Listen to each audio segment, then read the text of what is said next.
político prepago con su símbolo del pescadito, fundador del gran proyecto de integración sudamericano de fronteras vivas y en especial compilador del Decálogo Universal. Una obra extraordinaria. Cuando hablamos, amigos, de los mandatos divinos, quizá para muchos, ¿cómo es eso de ser compilador? O, como dice en Isaías, Isaías 28, 10 y 13, donde es juntado cada cosa en su lugar, mandato tras mandato, renglón tras renglón, línea sobre línea, un poquito aquí, un poquito allá. Todo está, cada cosa en su lugar. Pero ¿cómo es este misterio para que sea compilador?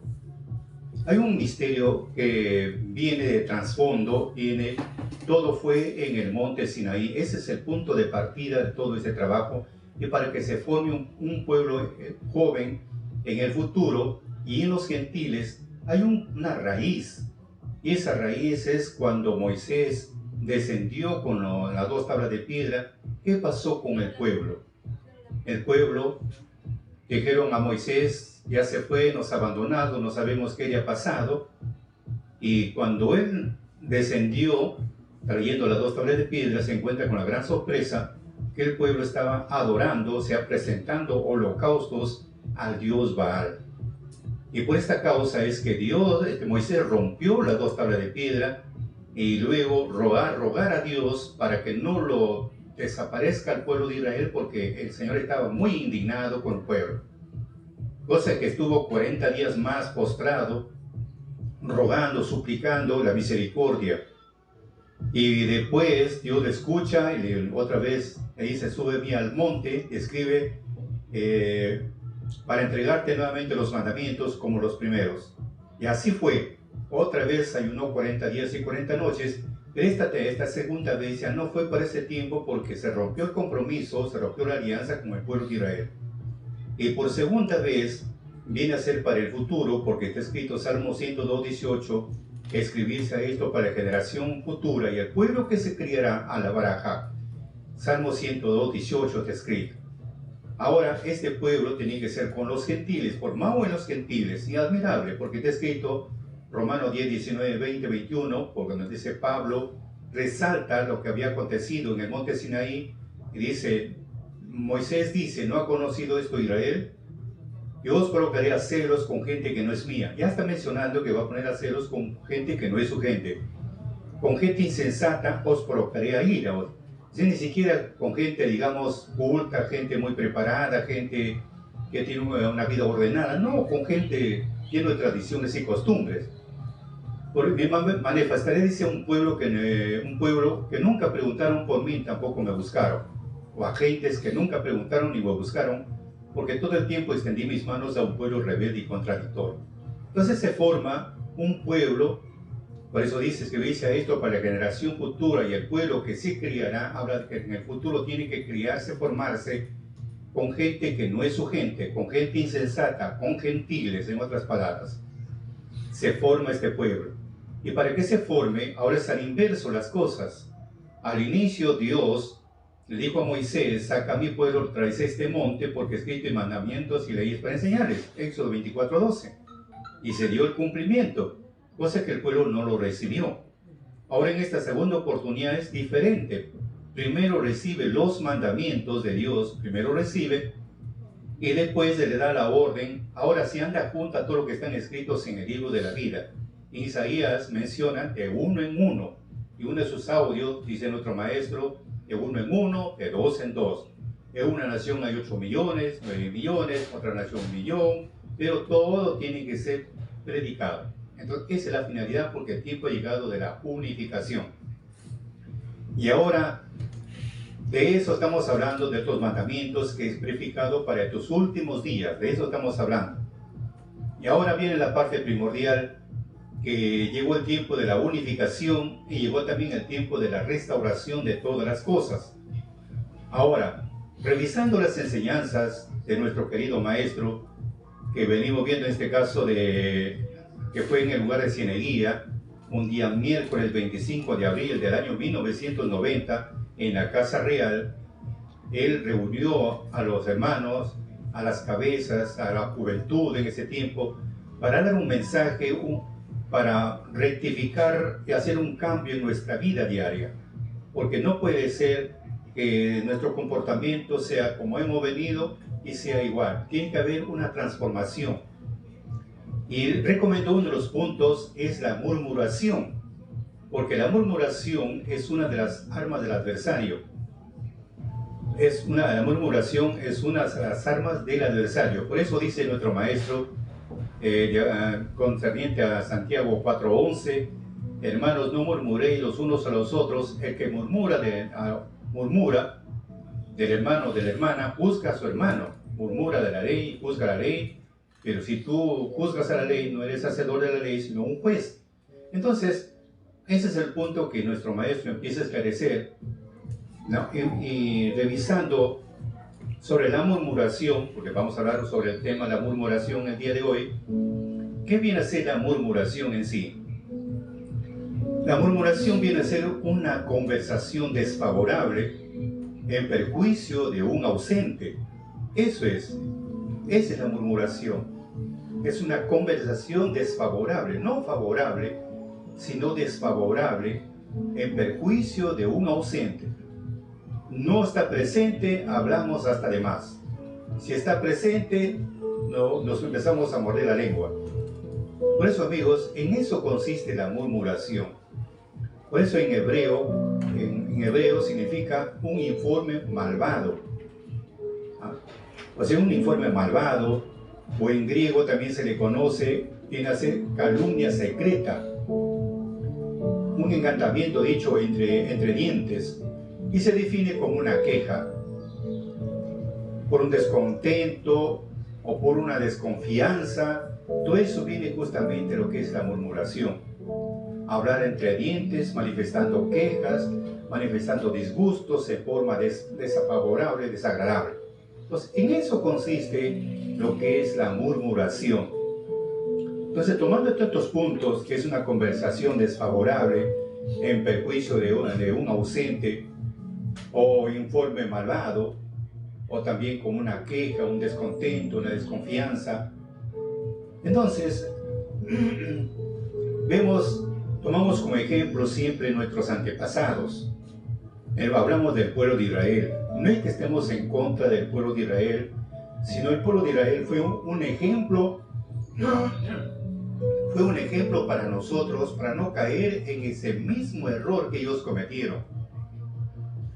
El error se aprende, sabemos, de alguien que se equivocó, nos va a enseñar para no caer en el mismo error. Esa es la finalidad. Por eso decía Pablo en Romanos 11:11, nuestros padres pecaron para que cayesen. En ninguna manera. Antes, por la caída de ellos viene la salud de los gentiles. Entonces vemos acá que el error de nuestros ancestros es un ejemplo para nosotros para no caer en el mismo error. Como decía un proverbio de Santo Salazar, el defecto de tu hermano para ti debe ser un bálsamo. O sea que si él vio las cosas muy, digamos, oscuras, porque por experimentar o de repente por no hacer caso, entonces con ese ejemplo yo no voy a caer en el mismo juego, tengo que aplicar lo que es la prudencia. Esa es la finalidad. Por eso tomamos el punto de vista del pueblo de Israel, cuando ellos salieron de Egipto. Sabemos muy bien, después de ver las 10 plagas que los humilló a los 10 dioses de Egipto, Dios los humilló, cruzaron el Mar Rojo por tierra seca, vieron todas esas maravillas. Pero viene el problema del pueblo cuando caminaron 3 días de ese lugar, cuando llegaron a un lugar llamado Mara, que fueron 3 días. Y el pueblo empezó a quejarse, a murmurar contra Moisés, contra Aarón. Empezaron a murmurar porque no había agua. Y la desesperación no es para menos también. Miremos, nos ponemos en su lugar de ellos. No hay agua. Y salieron pues casi 3 millones de habitantes. Y no estamos hablando de pocos. Donde llegaba un pequeño oasis, desaparecía el agua. Estamos hablando casi 3 millones de habitantes. Entonces, viene el caso de que ellos en su desesperación por la sed, empezaron a reclamar a Moisés: ¿cómo es posible que nos saques de Egipto para morir en este desierto? ¿Ve? Entonces, ese es el problema, como dice, fue el primero cuando llegaron al lugar Mara, porque fue amarga el agua que llegaron a beber. Era un agua que no se podía beber esa agua. Y cuando Dios le muestra a Moisés un árbol y cortó una rama de ese árbol, lo echó al agua y empezó el agua a cambiar, se convierte en agua potable. Por eso que le pusieron el nombre de Mara, amargura. Entonces, ¿qué pasó en ese tiempo?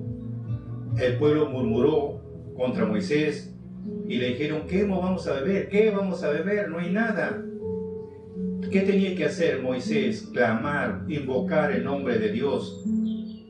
Ahí cuando le muestra pues el árbol, y cuando lo echó a las aguas, empezaron a endulzarse, y ahí Yahvé le dio un decreto al pueblo de Israel, le dio un decreto donde dice lo siguiente: si de veras escucha la voz de Yahvé tu Dios, este fue el decreto que dio al pueblo, si de veras escucha la voz de Yahvé tu Dios y haces lo que es justo a sus ojos, dando oído a sus mandamientos y practicando sus normas, no descargaré sobre ti ninguna plaga de la que he descargado sobre los egipcios, porque yo soy Jehová que te doy la salud. Entonces le dio una norma para que el pueblo tenga mayor confianza y también sean prudentes, pero cosa que no fue así. Lo que estoy mencionando está Éxodo capítulo 15, versículo 22, 23, 24, 25 y 26. Otra murmuración del pueblo de Israel, por eso estamos viendo las murmuraciones en esta oportunidad, que al final no es muy aconsejable, porque tiene malas consecuencias al final. Vemos en el caso de la otra murmuración es cuando el pueblo empezó a pedir el pan. No había pan y empezaron a lamentarse, a llorar, a gritar, y ahí viene el caso. Vamos a leerlo para darnos una idea de las murmuraciones que estamos hablando. O sea, estamos hablando de esas conversaciones desfavorables en perjuicio de alguien. Estamos hablando de hablar entre dientes, manifestando quejas, manifestando disgustos en forma desfavorable. Vemos en el caso estamos hablando de la comida. Estamos en Éxodo, en el capítulo 16, vamos a leerlo. Los israelitas se marcharon del oasis Elim y llegaron al desierto Sin, entre Elim y el Sinaí, el día 15 del segundo mes. Estamos hablando 15 del segundo mes, abril, estamos hablando en mayo, porque el primer mes del año, según lo que Dios establece, es el mes de abril, que en hebreo se le llama Nisan, viene ese Aviv, que en hebreo significa primavera, y Nisan significa el retoño o el inicio de los meses. Entonces, en el mes de abril, viene a ser, dice, el 15 del segundo mes, después de la salida de Egipto, toda la comunidad de los hijos de Israel empezaron a murmurar contra Moisés y Aarón en el desierto, porque ellos lo toman como causantes, son los promotores de haberlo sacado estamos hablando de Gosén, lo habían sacado. Le decían: ojalá hubiéramos muerto por mano de Yahvé en Egipto, cuando nos sentábamos juntos a la olla de carne y comíamos pan en abundancia. Ustedes en cambio nos han traído a este desierto en que todo este gentío morirá de hambre. En realidad hay un motivo, una causa para que puedan quejarse, para que se sientan mal, porque no imagines, hablamos de sed, hablamos de comida, porque estaban acostumbrados a participar de todo tipo de platos típicos y viandas. Imagínense ahí, ese es un problema fuerte. Pero Yahvé le dijo a Moisés: voy a hacer llover pan del cielo. Salga el pueblo y recoja lo que necesita para cada día, pues quiero probar si se ajusta no a mi enseñanza. O sea que siempre Dios ha buscado que probar a sus hijos. Y es una linda enseñanza también, buscamos en otro sentido, que cuando Dios nos eligió, nos compró por un precio de sangre, nos limpió, nos quitó todos nuestros pecados, así como que algo estaba inservible, le dio un mantenimiento y lo convierte en algo útil, algo similar. Y vemos acá, también viene para ver si nos sujetamos o no nos sujetamos. Desde el momento que nos hemos convertido, desde el momento que hemos hecho un giro en nuestra vida, encontramos algo muy interesante también que viene para ver si nos sujetamos o no nos sujetamos. Vemos de dos puntos de vista que estamos viendo de la salida de Egipto. Por eso dice, pues quiero probar si se ajusta o no a mi enseñanza. El día sexto les mandaré el doble de los demás días. Ustedes pues lo recogerán y prepararán también la comida para el día del sábado. Entonces Moisés y Aarón dijeron a toda la gente de Israel, esta tarde ustedes reconocerán que Yahvé es el que los ha sacado de Egipto, porque todos pensaban, ellos hacían una idea, el que le había sacado era Moisés y Aarón. Ellos pensaron que ellos lo sacó, pero no, si es que Moisés se juntaron con Aarón, no lo hicieron de su propia voluntad, sino porque Dios les ordenó y le dijo, saquen a mi pueblo y yo voy a estar con ustedes. Y el que hacía todos los milagros era Dios, no Moisés ni Aarón. Pero el pueblo, antes de poner los ojos en Dios, han puesto los ojos sobre Moisés y Aarón, y por eso que le echaban la culpa. Por eso dice, entonces Moisés y Aarón dijeron a toda la gente de Israel, esta tarde ustedes reconocerán que Yahvé es el que los ha sacado a ustedes de Egipto, no yo ni mi hermano tampoco, sino Yahvé los sacó a ustedes. Y por la mañana sus ojos verán la gloria de Yahvé, porque Yahvé ha escuchado las quejas de ustedes contra él. Pues nosotros, ¿qué somos para que ustedes protesten contra nosotros? Ese es el punto. Como le dije anteriormente, el problema era de que ellos le echaban la culpa a Moisés y Aarón, que eran los culpables por haberlos sacado de la tierra de Egipto. Pero Aarón y Moisés no tenían la culpa absolutamente nada. Simplemente Dios le ordenó a Moisés, anda, saca a mi pueblo de Egipto. Entonces, ¿quién era el culpable? Dios, el que le había sacado, no a Moisés ni a Aarón. Pero ellos miraban a Moisés y Aarón. Por eso dice, pues nosotros no somos, ¿qué somos nosotros para ustedes? ¿Qué somos nosotros para ustedes? Protesten contra nosotros. Esta tarde Yahvé les dará de carne para que coman, y por la mañana pan en abundancia. Esa es la manera como les contestará, porque los ha criado, porque lo que han criticado es a él, no a nosotros. Fíjense qué lindas enseñanzas se le está dando. Ustedes están criticando, murmurando, no contra nosotros, sino contra él, aquel que lo sacó de la tierra de Egipto. Pues nosotros, ¿qué somos? Entonces Moisés dijo a Aarón, di a todos los hijos de Israel que vengan, preséntense a Yahvé, porque he oído las quejas de ustedes. Aarón estaba todavía hablando al pueblo cuando ellos miraron hacia el desierto y la gloria de Yahvé se apareció en medio de la nube. Yahvé habló a Moisés diciendo, he aquí las quejas de mi pueblo, diles, por la tarde comerán carne y por la mañana se saciarán pan, así sabrán que yo soy Yahvé, el Dios de ustedes.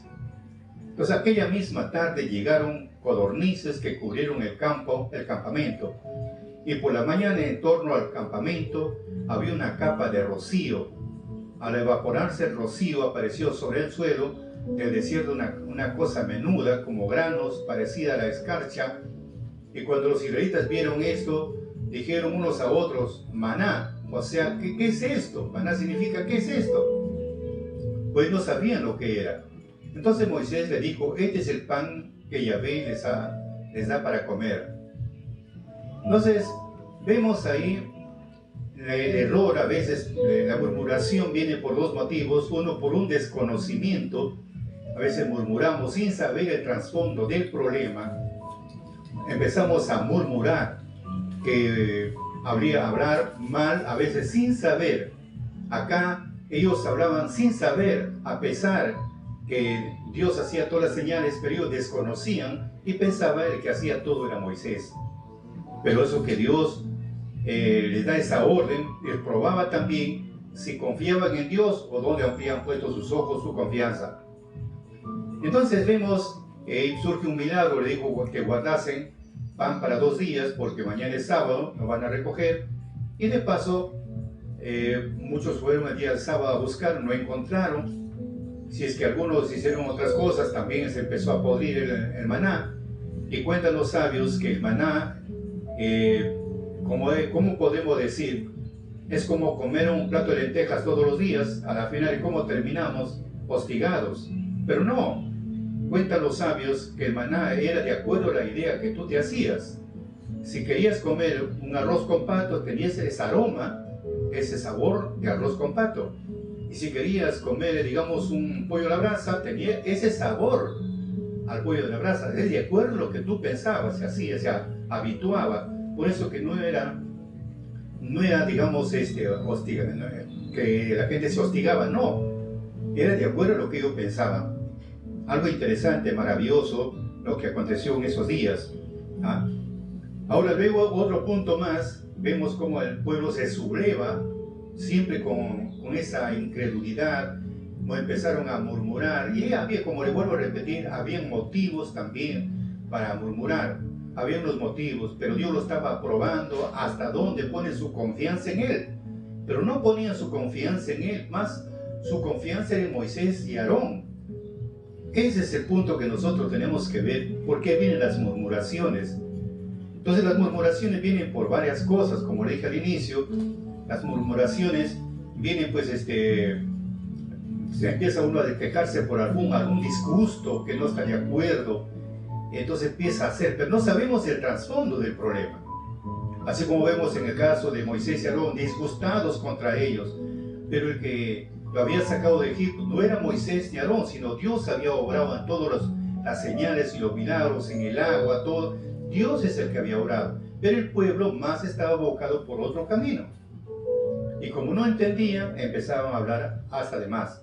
Entonces, ese es el punto que nosotros tenemos que ver concerniente a lo que es la murmuración. Por eso dice nuestro maestro, concerniente con los textos bíblicos, tenemos que evitar la murmuración. Tenemos que evitar la murmuración porque mayormente hablamos sin base. Hablamos sin base, nos adelantamos a los hechos como si fuera real. Ese es el punto. Les voy a poner un ejemplo para que me puedan comprender, para que sea más entendible este mensaje, porque vamos a seguir desarrollando, para ver cómo nos adelantamos en los hechos y juzgamos las cosas y sin saber el trasfondo. Cuento una vez de dos jóvenes que llegaron a contraer matrimonio, estuvieron 9 años de casados, no habían hijos, y llegó un momento, dijo, bueno, ya que no tenemos hijos, mejor vamos a criar un perrito, vamos a tener como mascota, y él mismo esa mascota y vamos a tener como un hijo. Y le dieron todos los cuidados, la atención de vida, como si fuera su propio hijo. Pero a los 9 años llegó a gestar la mujer, la esposa, llegaron a tener una linda criatura, y un día, la hora del almuerzo, se fueron a la azotea a freír ahí unos chorizos para el almuerzo, y dejaron a la criatura durmiendo en su dormitorio, en su cunita, estaba durmiendo. Y en eso el padre dice, era un militar, andaba siempre con su arma, una pistola, desciende las escaleras, va por el pasadizo, y al entrar de la puerta lo ve al perro que estaba su boca lleno de sangre. Ese momento dijo, lo primero que le apareció en la mente, dijo, bueno, este perro por celos, porque fue desplazado, por celos, lo ha destrozado, lo ha matado a mi hijo. Sacó su arma y ¡pum!, lo mató al pobre animal. Y se fue corriendo para ver el desastre, el asesinato, para ver, y se encuentra con la gran sorpresa que la criatura seguía durmiendo en su cuna y en el suelo había una serpiente hecho pedazos. Ese momento dijo, ¿qué hice? ¿Qué hice? ¿Por qué maté a mi mejor amigo? Muy tarde. Por eso le digo, amigos, nosotros es así, siempre nos adelantamos a los hechos sin saber el trasfondo del problema. Eso es lo que vemos acá. Lo juzgaban a Moisés, lo juzgaban a Aarón, los que los habían sacado de Egipto, y su confianza no habían puesto en Dios, no, solamente ellos miraban a Moisés y miraban a Aarón. pero Dios siempre lo trataba de proteger, de ayudar, y nada, el pueblo seguía, que Dios ni Dios más estaban pegados más a Moisés y Aarón. Ese es el punto, y lo juzgaban mal porque no sabían que ellos hacían por voluntad de Dios y no lo hacían por voluntad humana. Pues estamos viendo sobre estas murmuraciones concerniente. Hemos visto sobre del maná, otro vemos en el agua de la roca, cuando, de acuerdo a Éxodo 17, 1 al 7, Éxodo 17, 1 al 7, cuando el pueblo estaba pues lleno de sed, y se fueron contra Moisés. Nos ha sacado del desierto para morir de sed, sacaste de Egipto para morir de sed en este desierto, y cogieron piedras a matarlos, a apedrearlos, a que mueran, a Moisés y Aarón. Entonces, ¿qué hace Moisés al verse en peligro? Se fueron ante el tabernáculo a orar, a suplicar a Dios, y que todos entiendan que ellos no tienen la culpa, simplemente fueron los guiadores para el pueblo. Ellos se escaparon y se fueron a ese lugar. Entonces vemos ahí algo interesante. Mejor vamos a pasar de lectura en Éxodo 17, 1 al 7. Vamos a ver. Toda la comunidad de Israel salió del desierto de Sin, según Yahvé les ordenaba, para continuar su marcha en etapas. Acamparon en Refidim, donde el pueblo sediento no encontró agua. Le reclamaron a Moisés. Fíjese, ni siquiera le reclaman a Dios, sino le reclaman a Moisés. Moisés, danos agua, danos de beber. Danos agua para beber, danos agua. Entonces Moisés les contestó, ¿por qué me reclaman ustedes a mí? ¿Por qué tientan a Yahvé? Porque acá su clamor hubiera sido, Dios mío, Señor, nos sacaste de Egipto a través de tu siervo Moisés. Tenemos sed, danos agua. No, de frente a Moisés le echaban la culpa. Tú eres el culpable. Entonces el pueblo atormentado por la sed siguió murmurando contra Moisés. ¿Por qué nos has hecho salir de Egipto para que ahora nos moramos de sed con mis hijos y mis animales? O sea que estaban indignados, murmuraban duro contra Moisés y Aarón. ¿Por qué nos has sacado de Egipto? Entonces Moisés llamó a Yahvé y le dijo, ¿qué puedo hacer con este pueblo? O sea, Moisés también atormentado, preocupado también. ¿Qué puedo hacer con este pueblo? Por poco me apedrea. Y Yahvé respondió a Moisés, preséntate al pueblo, lleva contigo algunos jefes de Israel. Lleva también en tu mano el bastón con que golpeaste el río Nilo. Yo estaré allá delante de ti sobre la roca. Golpearás la roca y ella saldrá agua y el pueblo para que beba y no tenga sed. Moisés lo hizo así en presencia de los jefes de Israel. Aquel lugar se llamó Masá, o sea, tentación. Y Meribá, o sea, quejas. A causa de las quejas de los israelitas por haber tentado a Yahvé diciendo, ¿está Yahvé en medio de nosotros o no? O sea, todavía imagínense una duda, todo era una duda, todo un caos. Por eso estos mensajes nos enseñan que la murmuración antiguamente, bueno, había razón, había causas, pero no le pedían a Dios que le dé agua, le dé la comida, el pan, que Dios le dé el agua, sino le echaban la culpa a Moisés. Entonces, por eso le digo, siempre nos adelantamos a los hechos, siempre juzgamos sin saber el porqué. Es una conversación desfavorable, la murmuración permanente. Por eso nuestro maestro nos recomienda, debemos de evitar la murmuración. Otra de la murmuración tenemos en el becerro de oro, que anteriormente le estaba hablando. En el becerro de oro, otra murmuración contra Moisés. ¿Qué le pasó a ese Moisés que nos sacó de Egipto? Se desapareció, son 40 días, se desapareció. No sabemos qué le ha pasado, se desapareció. Mejor dijo Aarón, haznos dioses para que nos guíen y nos veamos de nuevo a Egipto o a otro sitio. Como es en Éxodo 32, 1 al 9. Ahí construyen justamente el becerro de oro. Otro, por ejemplo, tenemos ahí por estas quejas que había, y Dios esperaba que tomen por lo menos confianza en Él, cosa que no lo hacían. Pero Dios siempre pensando, ojalá que piensen en mí. Nada, todo era echando la culpa a Moisés. Tú eres culpable de todo, tú nos sacaste de Egipto, tú eres culpable, siempre Moisés y Aarón. ¿Ya? Pero y ellos con la paciencia siempre, por su ignorancia, trataban de sobrellevarles. Por eso dice en Números, en el capítulo 11, encontramos que tenemos ahí vemos ahí como tanto renegaban, porque dice de Moisés le dijo así al pueblo. El pueblo estaba buscando pretextos contra Yahvé, y él lo oyó.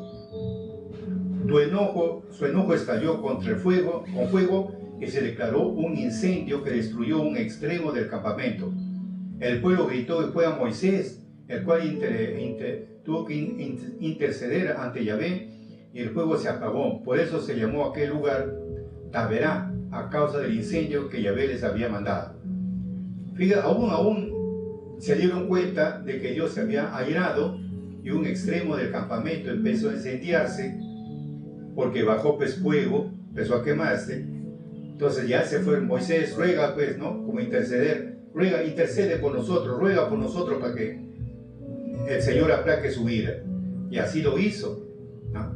Entonces ahora vemos en los puntos que estamos viendo del campamento. Luego vemos en el caso de las codornices, como dice en Números 11, 4 al 15, encontramos de las codornices, donde llegó hasta salir por las narices. Todo porque, todo amigos, esto pasa a veces, uno en la gula, otro es que siempre buscaban pretextos de una y otra manera. Pero mejor vamos a leerlo. Dice así: sucedió que la gente allegada que había venido con ellos desde Egipto sintió gran apetito, y también los hijos de Israel empezaron otra vez a quejarse. Decían: ¿quién nos dará carne para comer?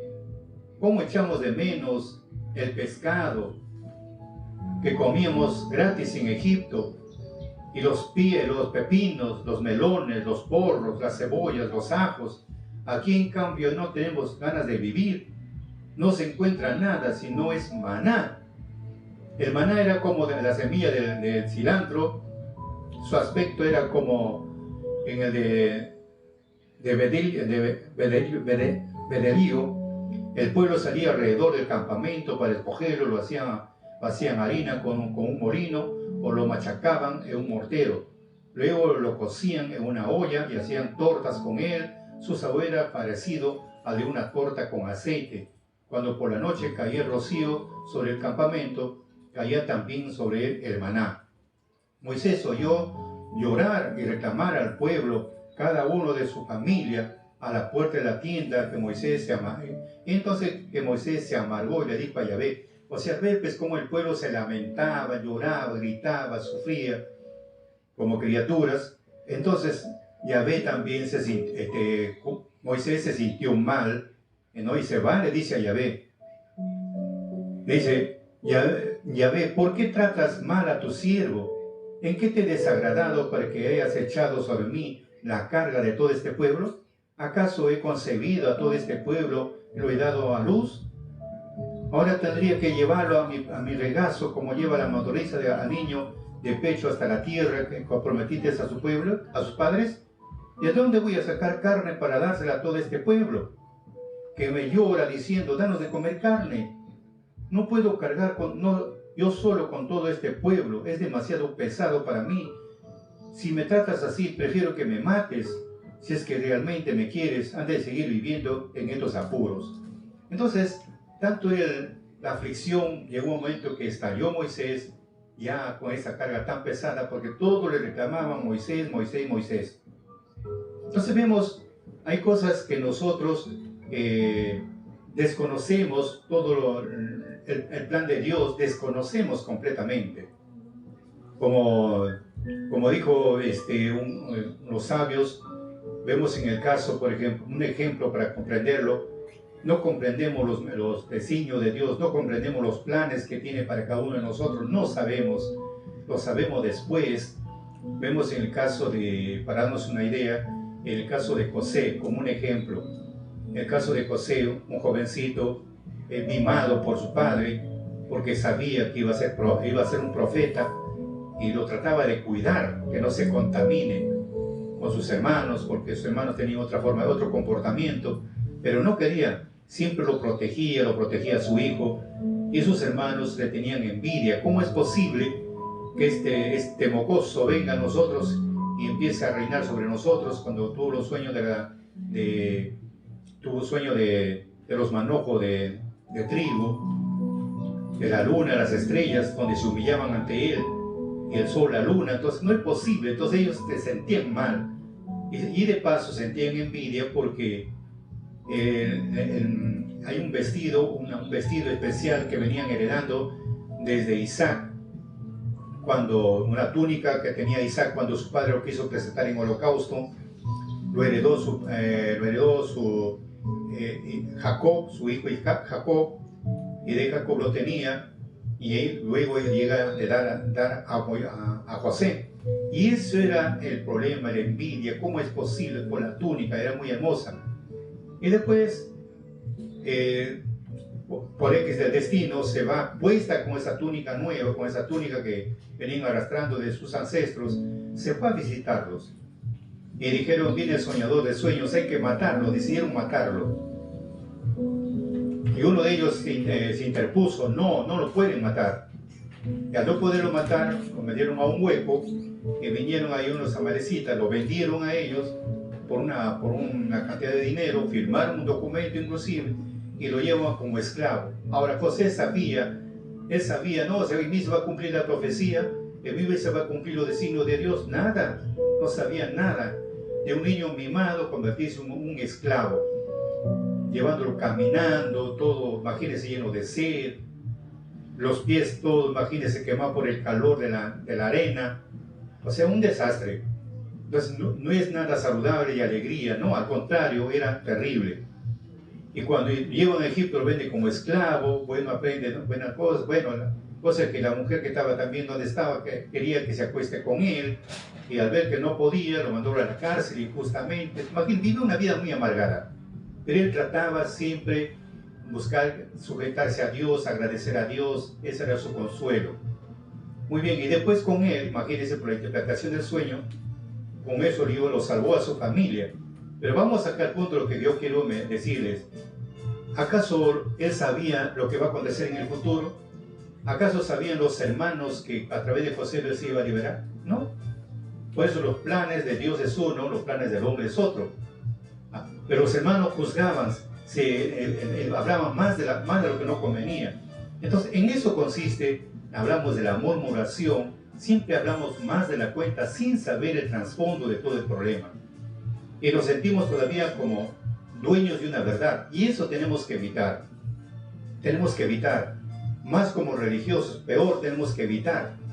No podemos, si antes lo hemos hecho antes de conocer las cosas de Dios, ahora cuanto más tenemos nosotros sujetarnos, mejor no pensar, porque no sabemos el más allá. No lo sabemos. Porque, como le dije al inicio, la murmuración la murmuración al final tiene sus consecuencias. No es simplemente murmuro, no. Hay dos cosas muy fundamentales. Uno es que existe la ley del karma, lo que siembras cosechas, y otra es, por ejemplo, la murmuración. Tenemos en el caso de Miriam y Aarón, por ejemplo.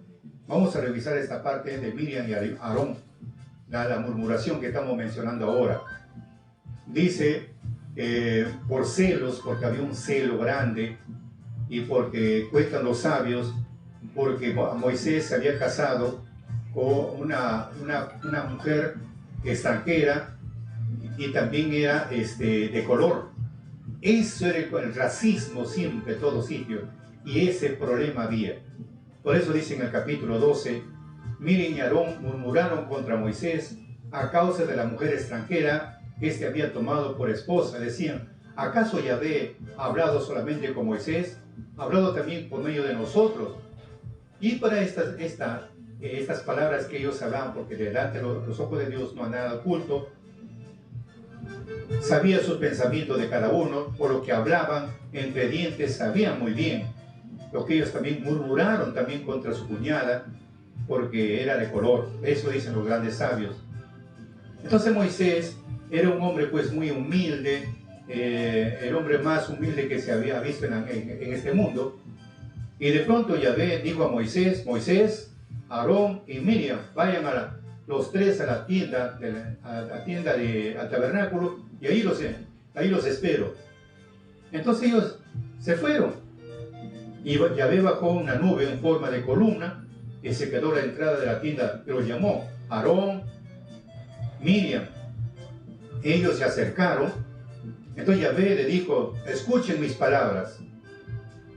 Si hay entre ustedes un profeta, me muestro él en visiones y le hablo por medio de sueños, pero no así con mi siervo Moisés. Él es el encargado de toda mi casa. Cara a cara hablo con él, abierta y claramente, y él contempla mi imagen. ¿Por qué pues se han atrevido ustedes a hablar contra mi siervo Moisés? Yahvé se enojó con ellos y se fue cuando la nube desapareció. Miriam se vio cubierta de lepra blanca como nieve. Aarón lo miró y comprendió que estaba leprosa. Entonces dijo a Moisés, perdón, Señor mío.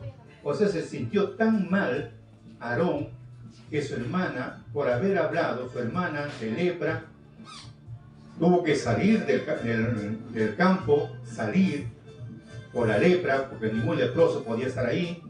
Y Aarón, como era un sacerdote, imagínense, ver pues a su hermana, todo por una murmuración. O sea, por eso le dije que la murmuración tiene sus consecuencias finales. Tiene consecuencias finales. Entonces, que eso, estamos hablando de Aarón, le pidió perdón a Moisés. Perdóname, Señor mío, le dijo a Moisés, no nos castigues por el pecado que hemos cometido como tontos. Que Miriam no vaya a ser echada para afuera como se tira al aborto.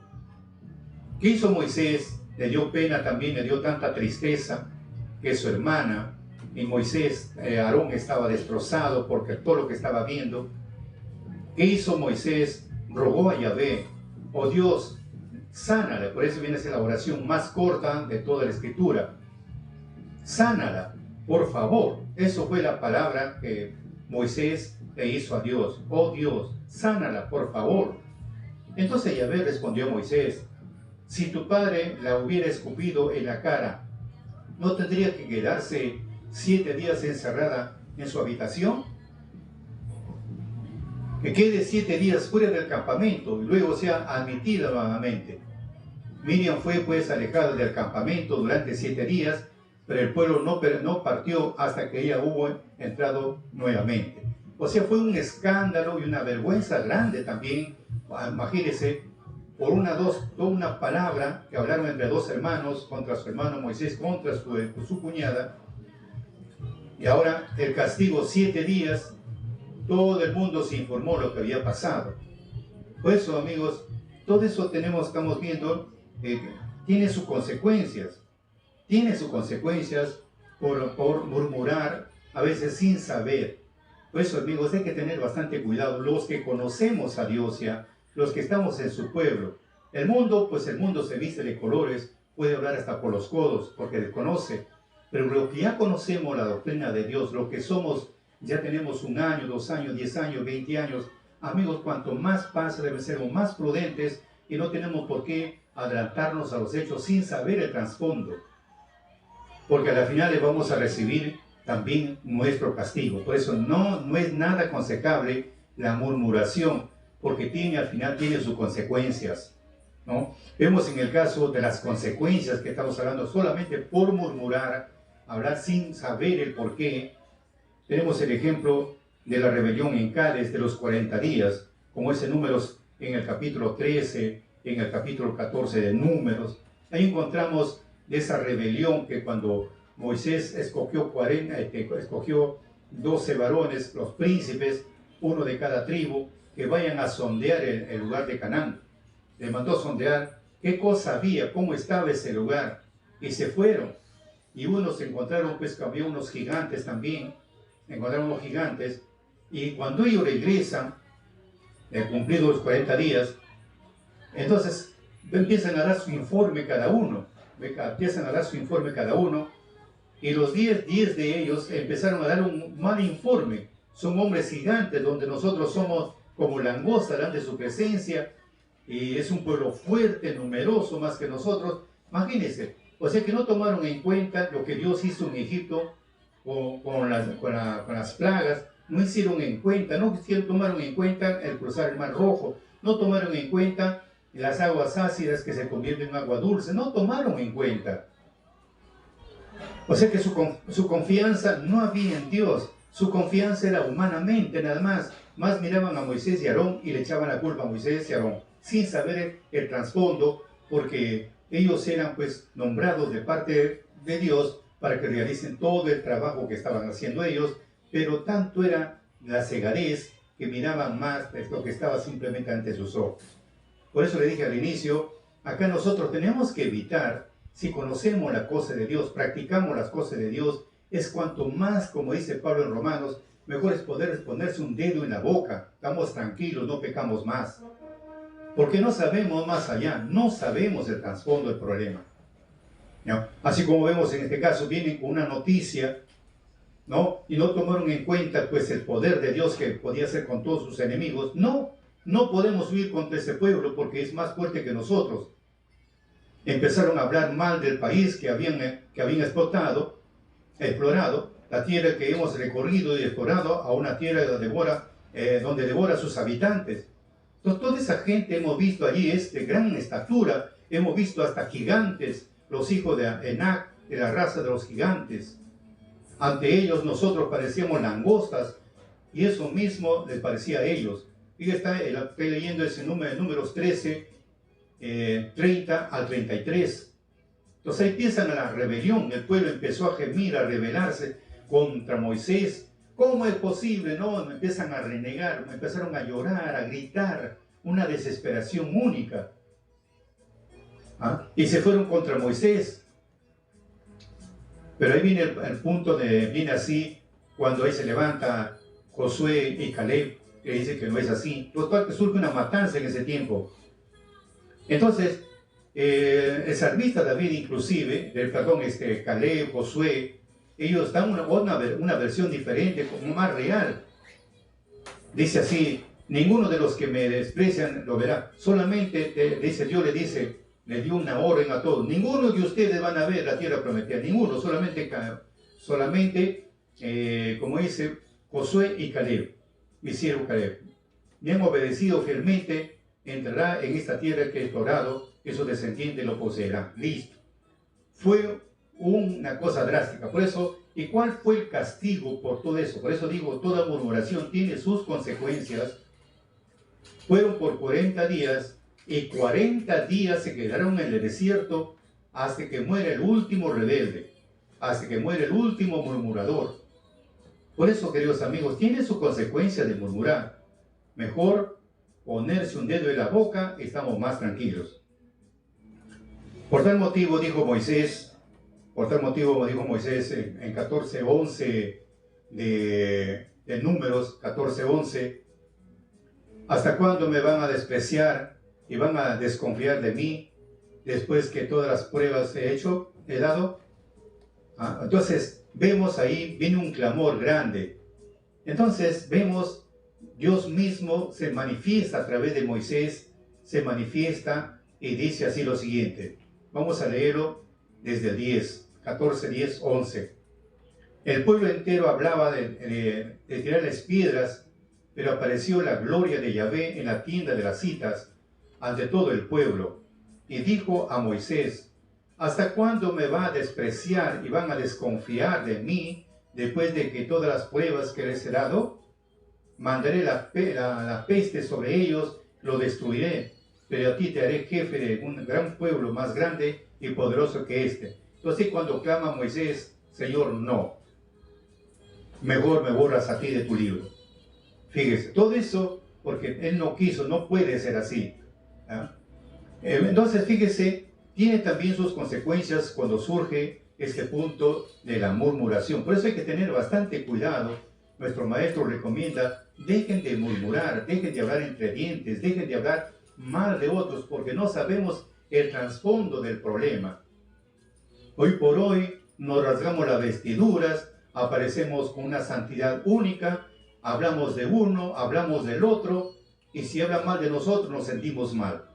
Mejor evitar la murmuración, mejor pecamos menos.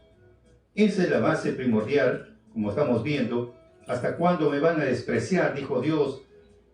Van a desconfiar de mí, de todas estas pruebas que les he dado. Vemos en el caso nuestro, cuando hemos venido a este pueblo, hay tantos milagros, tantas señales que hemos recibido, que no lo hacen los hermanos, sino Dios. Es cuanto más tenemos que tomar más confianza. ¿Ah? ¿Por qué estar con un corazón descontento? ¿Por qué desconfiar de Dios? Al contrario, debemos aferrarnos más a Él. Ese es el punto. Porque todas las causas de una murmuración, ¿qué causas? ¿Qué consigue con esas murmuraciones? Divisiones personales, por ejemplo, en el caso de Cádiz, ¿no? Divisiones personales, surgen los desprecios, surgen las calumnias, las difamaciones, buscando las fallas de uno, buscando las fallas del otro, vienen los celos, vienen las críticas. Entonces, eso, amigos, tenemos que empezar a buscar a borrarlo no se va a poder, porque eso nace con nosotros, si no tenemos por lo menos empezar a domarlo. Como dijo Dios a Caín, tú tienes que dominarlo, tratar de dominar esa parte negativa que tenemos adentro, esa bestia que cada vez en cuando aflora y nos saca de los estribos. Entonces eso tenemos que buscar, que pedir a Dios para adiestrarlo. Con la ayuda de Dios sí lo podemos hacer, ¿ve? Porque una murmuración, como le dije, aparte que trae las consecuencias, ¿qué cosa conseguimos con esas murmuraciones? Calumnias. Calumniamos a uno sin saber el trasfondo. Empezamos con las difamaciones, sin saber el problema más atrás, las difamaciones. ¿Ah? Buscamos las fallas de uno, buscamos la falla del otro. Vienen las críticas, vienen los celos. Entonces, eso, amigos, tenemos que evitar. Por eso dije al inicio, nosotros sabemos los planes de Dios después que pasó, no antes. Y tampoco sabemos, por ejemplo, vamos a ver en el caso de nuestro Señor Jesucristo, cuando Él murmuraban contra Él, porque solamente dijo, yo soy el pan vivo que descendió del cielo. Cuanto más murmuraron, ¿cómo es posible que yo soy el pan vivo que descendido del cielo? Una murmuración tremenda. ¿Pero por qué se murmura? Porque se desconoce cuál era el plan de Dios a través de su Hijo llamado Jesús. Nadie sabía los planes. Nadie sabía antes de aceptarlo como tal. No, empezaron a juzgarlo mal por lo que él hablaba. Vamos a revisarlo para darnos una idea, lo que yo estoy mencionando, en San Juan capítulo 6, versículo 31. Vamos a leer. Tenemos que analizar un poco. 6, 31, vamos a leerlo. Dice así, San Juan 6, 31. Dice lo siguiente, nuestros padres comieron el maná. Nuestros padres comieron el maná en el desierto, como está escrito, pan del cielo les dio de comer. Jesús les dijo, de cierto os digo, no os dio Moisés pan del cielo, mas mi Padre os da el verdadero pan del cielo. Si vemos antiguamente el pan del cielo vino de las nubes. ¿Quién dio? Dios. Moisés no le dio. Pero él dice, yo soy el pan vivo que he descendido del cielo, ¿no? Porque yo soy el pan vivo que he descendido del cielo, que da vida al mundo. Viene el escándalo ahora. ¿Cómo es posible que diga él que él es el pan que ha descendido del cielo? Miren, sin saber el problema más atrás, sin saber los planes de Dios, ya empezaron a juzgar. ¿Cómo se va a comparar igual que así como ese pan fue en el desierto? Entonces dijeron al Señor, danos siempre ese pan. Algunos le dijeron, danos ese pan. Jesús le dijo, yo soy el pan de vida. El que a mí viene nunca tendrá hambre, y el que a mí cree no tendrá sed jamás. Mas os he dicho que aunque me habéis visto, no creéis. porque todo lo que el Padre me da vendrá a mí, y el que a mí viene no le echará fuera. Porque he descendido del cielo, no para hacer mi voluntad, más la voluntad de aquel que me envió. Y esta es la voluntad del que me envió, del Padre, que todo lo que me diere, no pierda de ellos, sino que lo resucite en el día postrero. Entonces vemos, entonces dice en el 41, entonces la gente empezó a murmurar. Los judíos empezaron a murmurar, porque había dicho, yo soy el pan vivo que he descendido del cielo. Pero humanamente estamos viendo, claro, en forma literal, cómo va a venir el pan del cielo y la vida, pero no, porque el que vino del cielo no fue Jesús, para empezar. Fíjese, ahí vino otro punto para esclarecer, porque Jesús nació, fue el primogénito que nació del vientre de María. Por eso dice en Romanos 4:5, Él es de carne, hueso, como nosotros. Pero ¿quién vino del cielo? Es el Hijo de Dios, es el unigénito. Y por eso, ¿cómo se entiende esta parte? Así un pequeño esclarecimiento nada más. Cuando María, una jovencita de 16 años, dice la historia, apareció un ángel y le dijo, bendita tú eres entre todas las mujeres, vas a tener un hijo y le pondrás por nombre Jesús. Pero ¿cómo? Dice, no conozco varón. ¿Cómo? Vendrá el Espíritu Santo, le dice ahí bien claro, vendrá el Espíritu Santo y te hará sombra, y al que van a nacer le pondrás por nombre Jesús. Entonces, ¿quién vino de arriba? Vendrá el Espíritu Santo, que se le conoce como el Hijo de Dios. Vendrá el Hijo de Dios, ¿no? Y ingresará a tu vientre y se cubrirá de carne, por no decirlo así. Entonces Jesús no, Jesús de polvo es a polvo se convierte, sino vino de arriba el Espíritu Santo y se revistió de carne como todos nosotros, porque el que hacía a través de Jesús no era Jesús, sino el Espíritu de Dios, el que hacía todo a través de él. Por eso dijo, yo soy el pan que he descendido del cielo. No era Jesús, sino el Espíritu Santo que hablaba por la boca de Jesús. Y dijo, yo soy el pan vivo que ha descendido del cielo. Entonces él es el que da la vida. Pero los judíos, como no lo entendían, lo miraban de otro punto de vista. Entonces empezaban a murmurar contra él. Por eso digo, los planes de Dios nadie lo sabe, lo sabemos después. Si no, vivimos una ignorancia total. Quizá es uno de los puntos, por una ignorancia, venimos con las murmuraciones y empezamos a hablar mal de uno, hablar mal de otro, sin saber el trasfondo, a veces sin causa alguna. A esto se le llama el famoso vituperio. Vemos en la carta del apóstol Pedro, en su tercera carta, él ve 3 visiones. Pero en la segunda visión, vamos a la segunda visión, donde había un Jesús que lo estaban crucificando, lo estaban azotando, después lo estaban crucificando, y había otro Jesús que estaba, la visión dice así, en un árbol sentado, mirando cómo le hacían parecer al que ¿no? estaba ahí azotando y crucificando. Y Pedro le dice, ¿quién es este otro Jesús? ¿Quién eres tú? ¿Quién es? No, el que lo que están ahí crucificando es el sustituto puesto a vituperio. Imagínense, el sustituto puesto a vituperio, o sea, la carne. Y como nosotros miramos siempre la carne, ese es el problema. Y la carne puesto a vituperio. Todo el mundo hablamos hasta por los codos sin saber el trasfondo de todo el problema. Por eso tenemos que tener bastante cuidado lo que es la murmuración. ¿Ve? Vemos el caso de nuestro Mesías, estamos hablando que por decir yo soy el pan vivo del cielo, ¿no? Luego lo juzgaban mal porque no había un desconocimiento y viene la murmuración, hablar de todo. Y en otra parte dice, este es el hijo de Satanás y de todo hablaban. ¿Ya? Ahora también cuando lo veían comer con los publicanos, con los pecadores, con los borrachos, venían a comían juntos con ellos, peor lo juzgaban. ¿Cómo es posible que estés con ellos? ¿Cómo es posible? Empezaron a juzgar, pero no sabían que él venía justamente para liberar a esa gente que estaba perdida. Pero los otros no le entendían ese misterio, porque está escrito en Lucas capítulo 3:21. Lucas 15:1 a 10. También otro venía a estar con los cobradores de impuestos. Lucas 5, 27 a 32. Ahí habla cómo es estas cosas que nosotros juzgamos sin saber. Por eso, amigos, los que conocemos ya, los que ya estamos en el pueblo, no hay disculpas.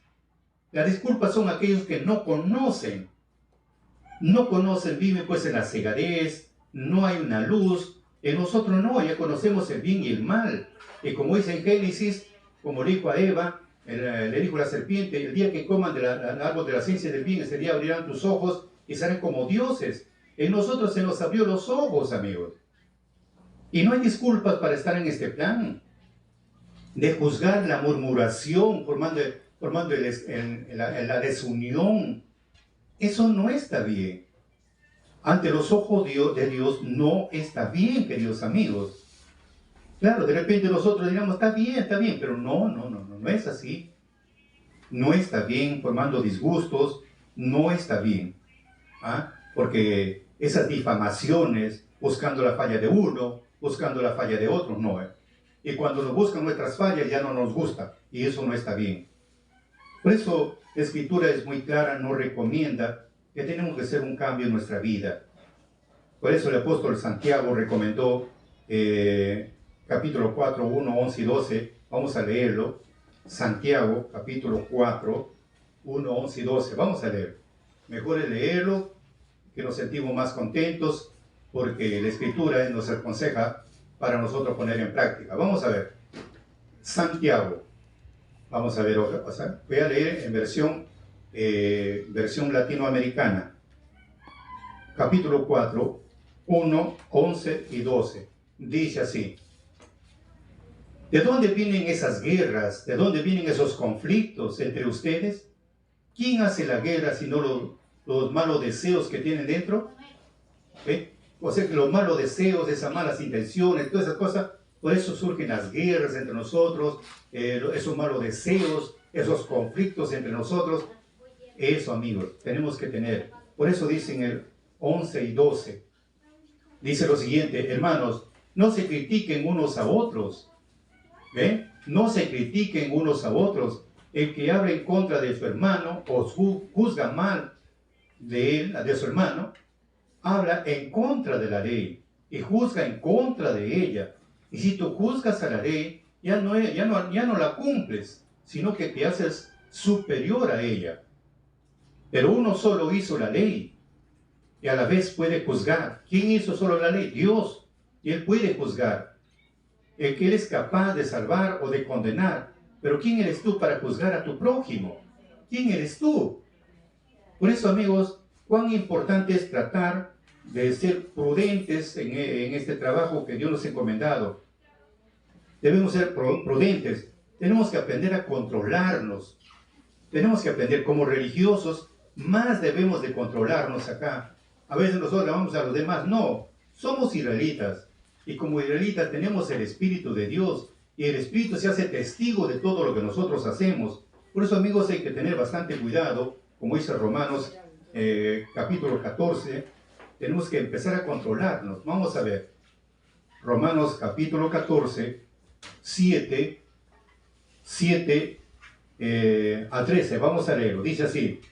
En realidad ninguno de nosotros vive para sí mismo, ni muere para sí mismo. Si vivimos, vivimos para el Señor. Y si morimos, morimos para el Señor. Y tanto en la vida como en la muerte pertenecemos al Señor, pues Cristo murió, resucitó para ser Señor, tanto de los que vivimos como de los muertos. Entonces tú, ¿por qué criticas a tu hermano? ¿Por qué? ¿Y tú por qué la desprecias? Pues todos hemos de compadecer ante el tribunal, porque todos debemos de compadecer ante el tribunal de Dios, según dice la Escritura, juro por mí mismo, palabra del Señor, toda rodilla se doblará ante mí y toda lengua alabará a Dios. Así pues, cada uno de nosotros dará cuenta a Dios de sí mismo. Por lo tanto, no sigamos criticándonos unos a otros, tratemos más bien de no poner delante de nosotros a nuestro hermano algo que no lo haga tropezar o caer. Entonces, por eso tenemos que tener bastante cuidado. Por eso vuelvo a repetir la parte final. No sigamos criticándonos unos a otros, no sigamos criticándonos unos a otros. Tratemos más bien de no poner delante de nuestro hermano algo que no lo haga tropezar o caer. Porque si le he hecho caer, la Escritura te recomienda, no le pongas en algo que tu hermano tropiece. Entonces, tenemos que tener cuidado. Para eso Dios nos llama para mejorar nuestra conducta, para no ser lo mismo. Lo mismo ya no pasa, pues hermanos, tenemos que cambiar. Por eso dice en Primera de Tesalonicenses, vamos a ver qué cosa nos recomienda en Primera de Tesalonicenses, capítulo 4, versículo 6, versículo 7. Vamos a ver, Primera de Tesalonicenses, capítulo 4, 6 y 7. Miren lo que dice el apóstol Pablo, 6 y 7. Dice acá, que en esta materia nadie ofenda o perjudique a su hermano. Está bien claro, que en esta materia nadie ofenda o perjudique a su hermano. El Señor pedirá cuentas de todas esas cosas, como ya lo hemos dicho y probado. En efecto, Dios no nos llamó a la impureza, sino a la santidad. Entonces, ¿qué tales recomendaciones que Dios nos hace? Por eso te vuelvo a repetir, amigo, en vez de dejarse llevar por el deseo, antes de dejarse llevar por el deseo, como hacen los paganos que no conocen a Dios, que en esta materia nadie ofenda o perjudique a su hermano. El Señor pedirá cuenta de todas las cosas, como ya le hemos dicho y probado. Eso es lo que estamos viendo ahora, y de esto como israelitas, tenemos que evitar de criticar de uno, criticar del otro, que creo acá, que no creo allá. Amigo, eso no está bien. La Escritura no te llama a hacer eso. La Escritura no te llama a hacer eso. Inclusive, a veces nosotros pensamos que andamos muy bien, como decía nuestro maestro, la barba te puede crecer hasta el ombligo y el cabello hasta los talones, pero si no has limpiado tu corazón, de nada sirve. Al árbol se le conoce por sus frutos, al israelita se le conoce por sus palabras. ¿Cómo está su corazón? Sin necesidad de estar escudriñándolo, ¿cómo estará mi hermano? ¿Anda bien? ¿Anda mal? No, en sus palabras se conoce. En las palabras se conoce. Por eso dice Tito, vamos a agarrar a Tito. Tito 1, vamos a ver. Tito, vamos a ver. Tito 1, 15, 16. ¿Qué nos dice Tito 1, 15, 16? Todas las cosas son limpias a los limpios. Ahí está. Todas las cosas son limpias a los limpios. Si tu corazón está limpio, todo ves limpio.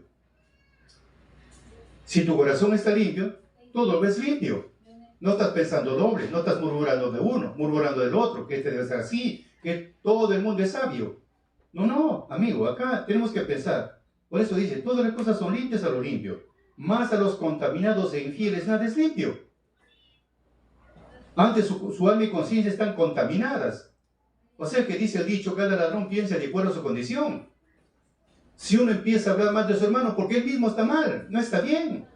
Por sus palabras lo conocemos cómo está esa persona. Por sus mismas palabras. Por eso vuelvo a repetir. Todas las palabras son limpias a los limpios. Todas las cosas son limpias a los limpios. Más a los contaminados e infieles, nada es limpio.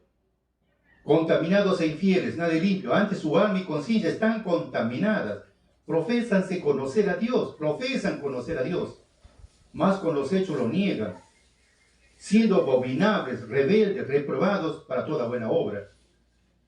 Así es, amigos. Esa es la realidad. La Escritura es clara. Por eso nos enseña, por eso nuestro maestro nos recomienda, en esta fecha recomendó, estamos hablando miércoles 25 de abril de 1990. No murmuren. Sabemos bien que somos espirituales, dice nuestro maestro. Somos espirituales porque somos inspirados. Aunque algunos no tienen fortaleza, el Espíritu es el que sostiene, como dice Filipenses 3:3. Por eso debemos andar como espirituales. Ya no murmurar, por favor, ya no murmurar. Por eso dice San Juan 6:43. Ya no murmuréis entre vosotros, dijo nuestro Señor Jesucristo. O como dice 1 Corintios 10:10, no murmuremos como algunos de ellos murieron y perecieron en el desierto. Por murmurar, perecieron en el desierto. Y nosotros, amigos, ¿por qué vamos a perecer? ¿Por qué? Por eso hemos recibido el Espíritu de Dios. ¿Y por qué lo vamos a amargar al Espíritu de Dios? Como dice en Isaías, va a llegar un momento que el mismo Espíritu va a pelear contra nosotros, nos va a destruir. Por eso hay que tener bastante cuidado. Por eso decía Pablo en Gálatas 5, 25, 26, si tenemos la vida del Espíritu, dejemos de conducirnos por el Espíritu. No busquemos gloria vana, que no haya entre nosotros provocaciones y rivalidades. O como dice en Efesios capítulo 4, 29 al 32, no salga de sus bocas ni una mala palabra, sino palabras buenas que edifiquen cuando es necesario y que haga bien a los que los oigan. No entristezcan al Espíritu Santo, que Dios ha puesto en ustedes como un sello, marcándolos así para el día de la salvación. Arranquen de raíz entre ustedes los disgustos, los arrebatos, los enojos, los gritos, las ofensas y toda clase de maldad.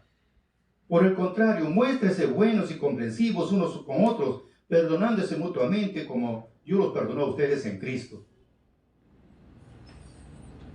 Queridos amigos, si les parece bien nuestro mensaje, denos un me gusta y compartan con sus amistades nuestro agradecimiento por anticipado. Y no se olviden de seguirnos en nuestra cuenta de Santos Salazar Silva, en la cuenta de Vicky Permedina, Facebook, Instagram, TikTok y YouTube.